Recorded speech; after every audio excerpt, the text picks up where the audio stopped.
Shaxmat birinchi bo'lib Hindistonda o'ylab topilgan va Fors davlatlariga borganda shatranj nomini olgan. Undan tashqari Yevropaga arab mamlakatlari orqali o'tib, Yevropada juda ham rivojlangan. Eng qizig'i, shaxmatda oldin faqat zodagonlar va qirol oilasiga mansub insonlar o'ynagan. Milliy suvenir hayotda bo'lsa, shaxmatda 100 dan ortiq turlari bor. Ko'rishingiz mumkin, bizda miniatyurali va o'ymakor shaxmat turlari mavjud, klassik ochilib yopiladigan va tortmali shaxmatlarimiz mavjud. Misol uchun juda ham katta variantlari va shunaqa dumaloq kichkina variantlarini ham ko'rishingiz mumkin. Bu o'ymakor shaxmat turlarimiz.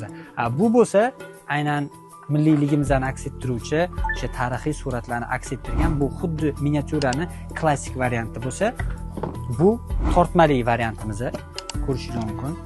Aynan ichidagi donalari tortma ravishda ichiga joylashtiriladi va bemalol taxlab o'ynasanglar bo'ladi.